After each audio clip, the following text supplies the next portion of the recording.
Hello, welcome to this episode of the Catechetical Corner, handing on and defending the faith.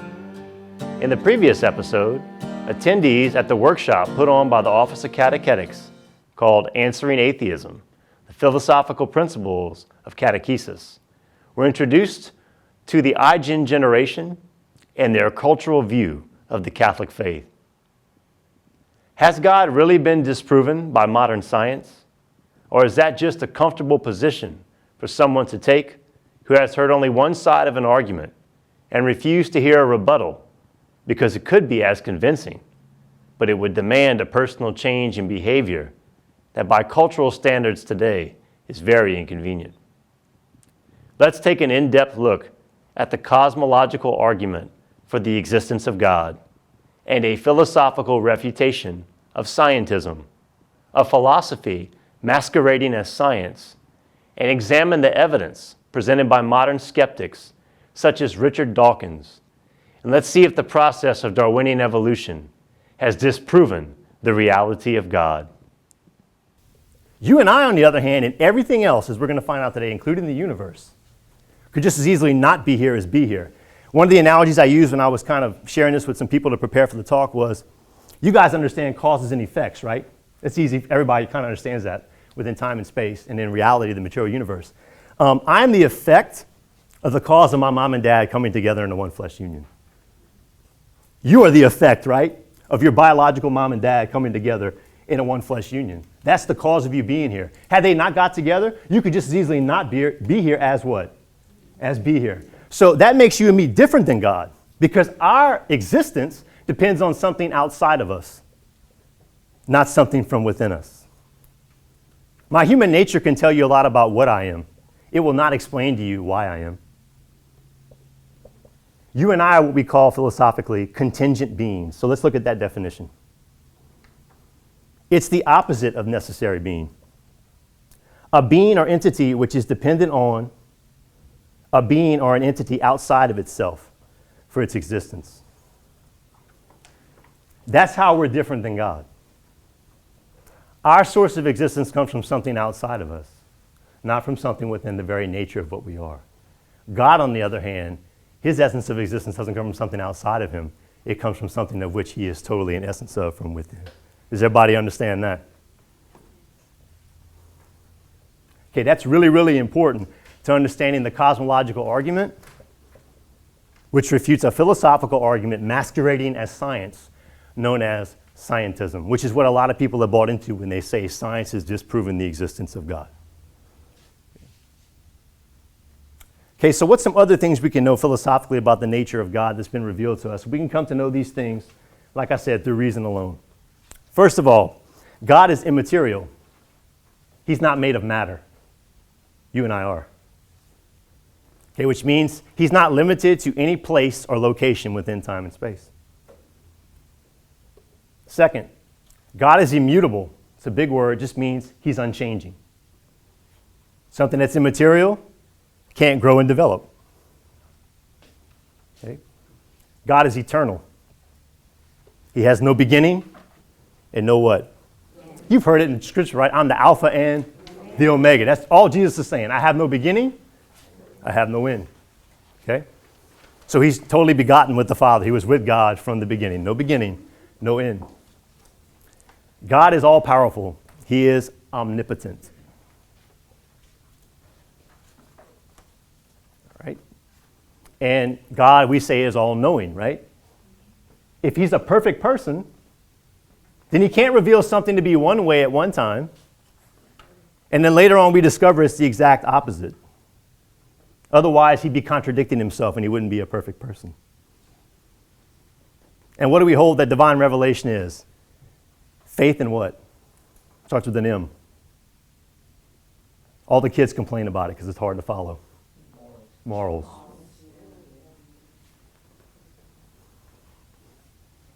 He can't reveal himself to be one thing as a perfectly infinite mind. It's all-knowing, right?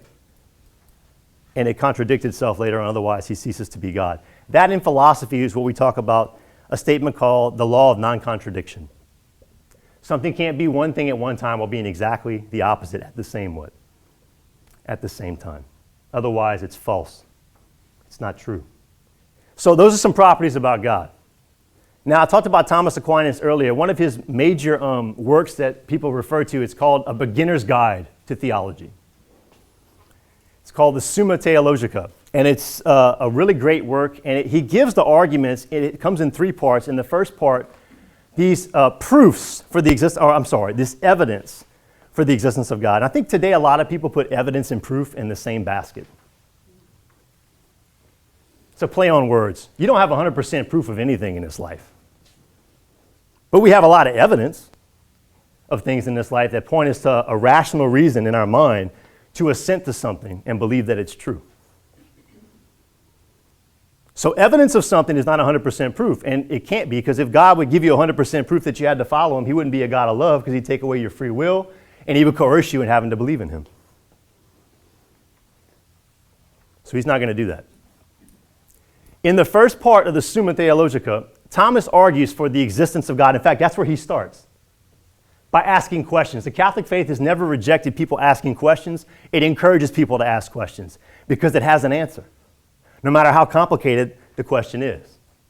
It has a rational, reasonable answer that doesn't contradict reason, but is in line with it. So these are the 5 categories of the arguments that Thomas makes. I'm not going to go through each one of them. I just want you to kind of get familiar with them, because when we do the cosmological argument, you're going to see them.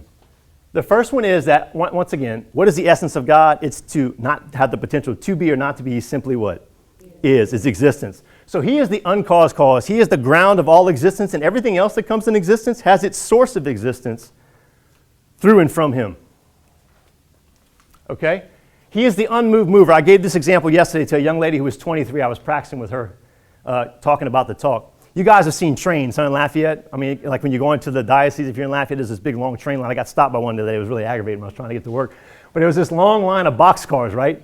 So a boxcar on the outside, if you look at its design, you know that it's meant to carry something, right? From one place to another, and it can store stuff in it. And you know that when the train is moving, it's in motion. But if there's just an infinite number of boxcars without a train that has an engine in it, it can't what? It can't move. It has to have an unmoved mover, right? That puts it into motion and keeps it in what? In motion, okay? So that's the unmoved mover. God is the unmoved mover that puts things into motion and keeps them in motion. The third one is that everything that is brought into motion, in other words, something that can't explain its own existence, right? From within itself, it has to have an explanation for that existence outside of what? Itself, like a boxcar. It has to have a reason why it's here. So it could just easily be here or not be here. And that word contingent, you could just like substitute it for it's dependent. Its existence is dependent on everything else. Everything that's in existence within time and space that can't explain itself is dependent upon a cause outside of itself for it to be here. Like you and me, once again, going back to that easy analogy, I'm the effect, right, of the cause of my parents' one flesh union. Otherwise, I wouldn't be here, or I could be here. You could apply that to me. You could apply it to that table. You could apply it to the chair you're sitting in. Doesn't matter whether it's a person or a thing. The cause of what that material thing doesn't come from within it. Its explanation for why it's here comes from something outside of it. Okay, degrees of perfection. Richard Dawkins, in his book, The God Delusion, says, we don't have degrees of smelliness or degrees of ugliness. He misunderstands Thomas. Thomas is not talking about those things within the material. He's talking about transcendent things. Truth, goodness, and beauty. There are degrees of truth in the world. There are degrees of beauty in the world. There are degrees of goodness in the world. If there are degrees of those things, then their ultimate source, if they're imperfect, must be a perfect beauty, a perfect truth, a perfect goodness. And we all know these things instinctively in our human nature because we seek truth. You're seeking truth. You wouldn't be here this weekend if you weren't. Because it's natural. It's something that's been designed within us. It's not something that we come up with or develop on our own. We're not responsible for it. We've been programmed that way, to seek the truth.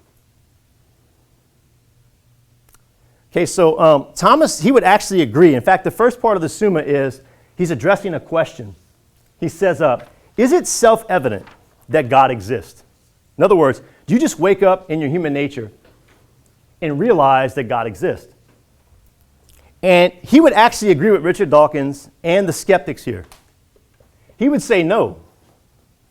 In our human nature, it's not automatically self-evident that God exists.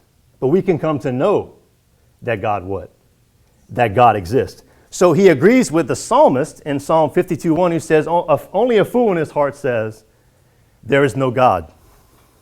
Thomas would also agree that we can come to discover that God exists through reason alone.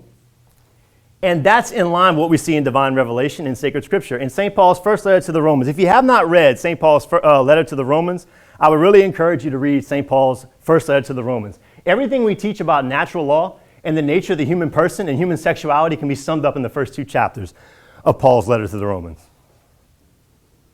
Because Paul is speaking to the Romans who were pagans and did not have the law of Israel, yet could know the law of Israel because it had been written on their heart. That's the moral law, the 10 what? Commandments. Okay? Now he agrees that, or Thomas would agree with St. Paul, ever since the foundations of the world, his eternal attributes of power and glory, he's talking about God here, can be perceived and understood through everything that he has made. And he's speaking about the Romans when he says, for they knew God, but they did not accord him glory or give him thanks and praise. They became vain in their reasoning, and their minds were darkened. And while proclaiming themselves to be wise, they were fools. They exchanged the knowledge of an immortal God for the image of the natural world. All right, so everything that's been created points back to the fact that it came from a creator. And modern science shows that. When we do a study in the scientific method, we can determine something about the natural world, but its source of intelligence, right, points back to the fact that it came from that it has intelligibility, points back to the fact that it came from an intelligence, somebody that designed it that way.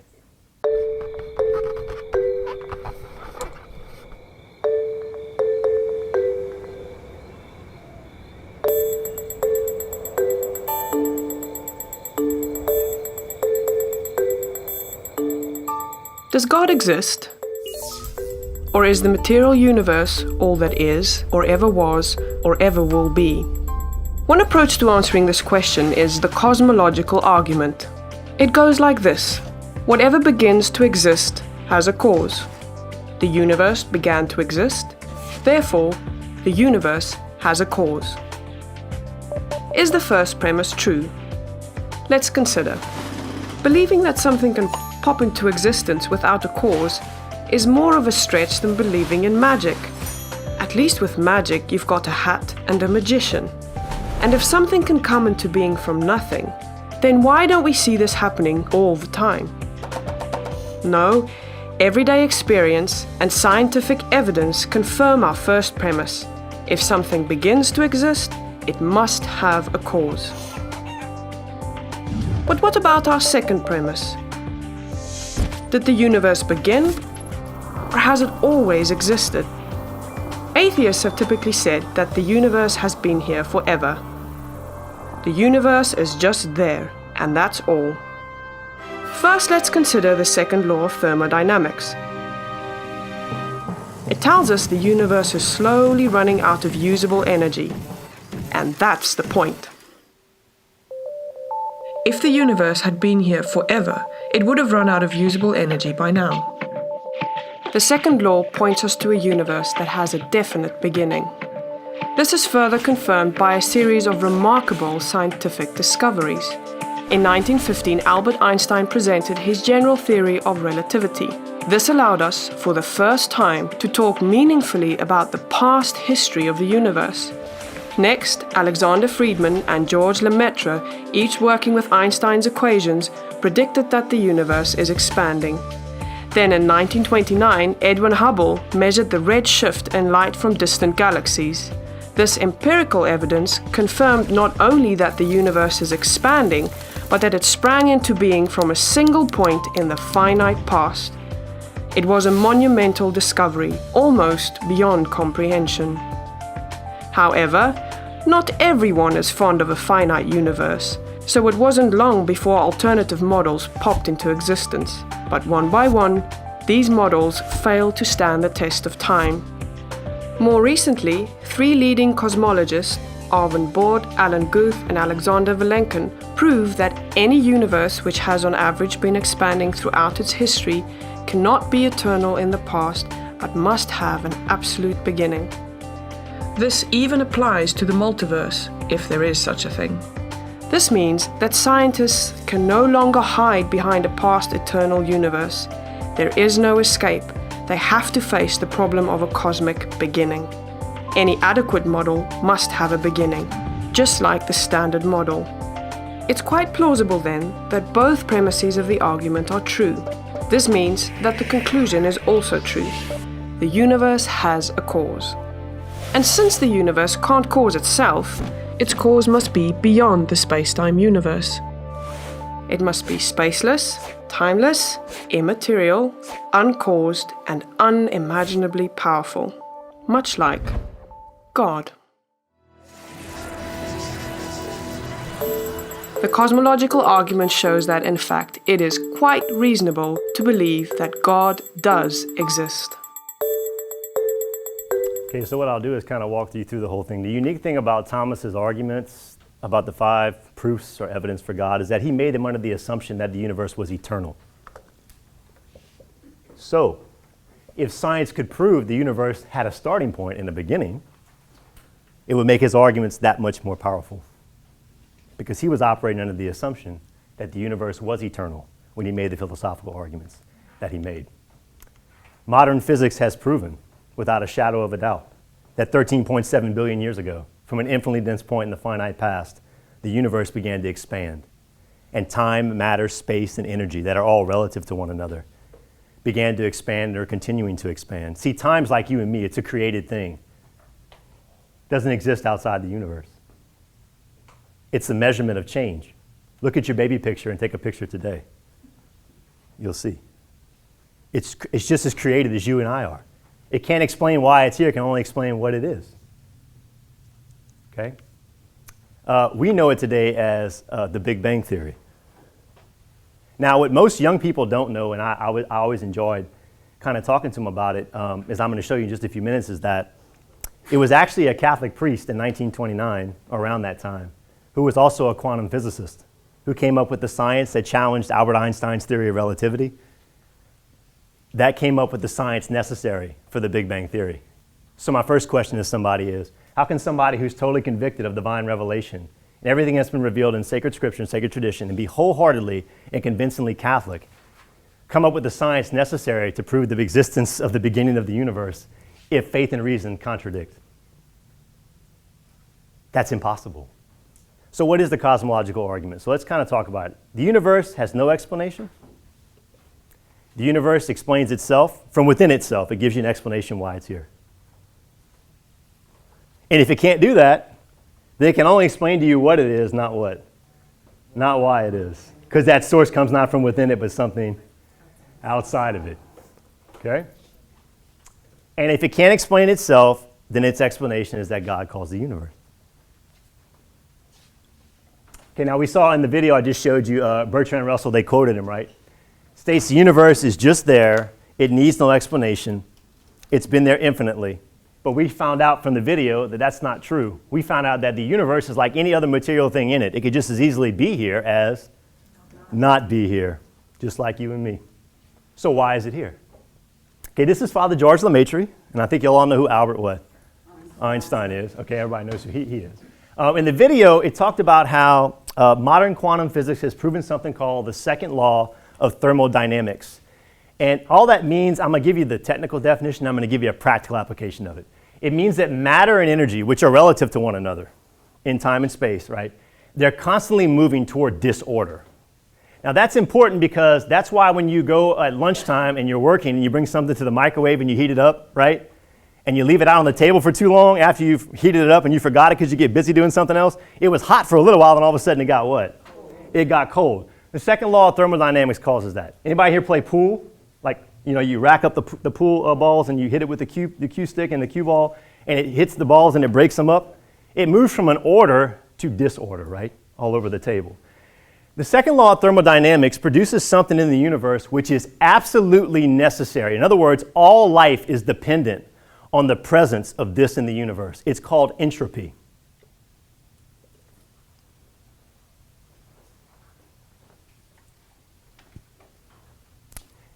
I like math.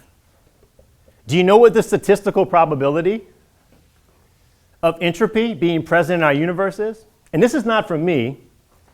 I'm quoting an Oxford physicist named Roger Penrose. The probability of entropy being present in our universe and allowing life to have evolved from 13.7 billion years ago to the point it has today, we have a better chance of getting struck by lightning 10,000 times in a row and winning the lottery every time we get struck by lightning than entropy being present in our universe. But it's here. And it's absolutely necessary for life to exist. Otherwise, without it, any life you can think of, right, wouldn't what? It wouldn't be here, okay? Now, what Lemaitre did, the priest, is he challenged Albert Einstein's theory of relativity. He said, listen, y'all all know E equals MC squared, right? I've heard of that. Okay, so those are something called constants in the universe. We're going to talk about those in just a minute. He challenged the mathematical quantity of Einstein's theory on gravity. He said if gravity was the rate that it had been at the point that Einstein proposed it, and the universe had been eternal, right? It wasn't expanding. The mathematical rate of that gravity would have been so strong, if anything had a height greater than the size of an ant, it would be crushed in this universe. So therefore, the universe could not be stagnant. It must be expanding. Now, he called that theory the primeval atom. And he got mocked for it. There was a physicist named Fred Hoyle who said, listen, this crazy priest, right? He's trying to bring God and put him into science. The universe is eternal. We know that. And now we get just the opposite. Oh, you're trying to bring science into God when we talk about the Big Bang Theory. And in 1929, Edwin Hubble sent a telescope up into the atmosphere, and he took pictures of the universe. And he came back with cosmic microwave background radiation, which showed without a shadow of a doubt with scientific evidence that the universe was expanding, and it was expanding at a faster rate than it was originally when it came into existence. That it had an infinitely dense point in the finite past where it had a beginning. And that's where the name the Big Bang comes from. Somebody mocking a Catholic priest about his scientific proposal, which actually turned out to be right. The scientific term for it is singularity. You're not getting around it. It's the standard model of where the universe came from. Nobody is going to do that. In fact, the best explanation somebody can give you about the universe is that it came into existence out of nothing. Do we accept that explanation for anything in the material world? No. So it's not an adequate explanation for why the universe is here. Okay, this is just a picture of the Big Bang, like how it's been expanding. It's an expansion. It's not an explosion. It's an expansion of time, space, matter, and energy, which are all relative to one another according to E equals mc squared, up to the modern point about 13.7 billion years ago. Okay, what is a constant? E equals mc squared. C squared is the speed of light, gravity. All right, so from 13.7 billion years ago, gravity, the speed of light, the mathematical equation of those constants had to not only be created in that specific way, but they had to maintain that specific setting mathematically for all 13.7 billion years without changing in order for life to evolve up to the point that it has today. Okay? And ask another mathematical question. What do you think the probability of that is? Happening over and over and over again. Even if there's a multiple amount of universes that are being simultaneously created, what do you think the probability of that is? I'm going to give you an example. Very practical. Anybody here play poker before? Okay. So if you play a game of poker, right, with a standard 52 deck of cards, right, and you pass it out, what's the highest hand that somebody can deal you that if you have it, no matter what everybody else has, you win? A royal flush. A royal flush. Do you know what the statistical probability is? In a random 52 card deck of cards, in a random game of poker, that you would be dealt that specific hand? Once again, these are not my numbers. 1 out of every 650,000 what? Deals. Wow. So if you get a royal flush, it's really rare, right? Okay, so let me ask you a question. If I was playing you in poker, the two of us, right? And we played 5 hands in a row, and I won all 5 hands in a row with a royal flush. What would you automatically think? I cheated, right? Good. I had designed the deck with my intellect before we played for this specific outcome. You set up the cards. I set up the cards. My intellect gave me the ability to do it, to formulate the design, and my will gave me the power to do it and put it into motion, right? Do you know what the statistical probability of constants is? It's more likely that you and I would sit down and play a game of poker and I would win 5 hands in a row with a royal what? Flush. Then the probability of constants remaining exactly the same from 13.7 billion years ago up until this moment in time for life to evolve to the point that it has. So it'd be pretty irrational, right, of you, don't you think, to leave it to pure chance that I won 5 hands in a row like that? But somebody who's an atheist will leave something that's less likely in probability than that to chance. They say we're irrational for believing in God. I think that's pretty what? Irrational. Fine-tuning in the universe is such a rare mathematical phenomenon that no rational person could possibly leave it to pure chance. Yet the best explanation an atheist can offer for the existence of the universe and the fact that life exists within it is based on chance alone. Nothing can't produce something.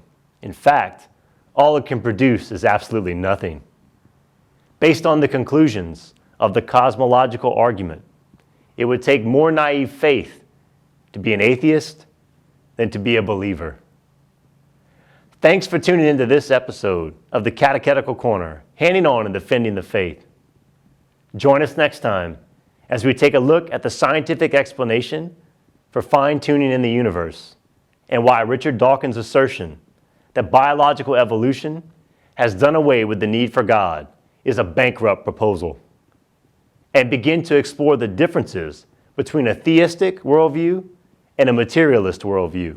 In fact, if the materialist worldview is taken to its full philosophical conclusion, then our lives are completely meaningless. I don't know anyone who lives that way. Do you? God love you, and we'll see you next time.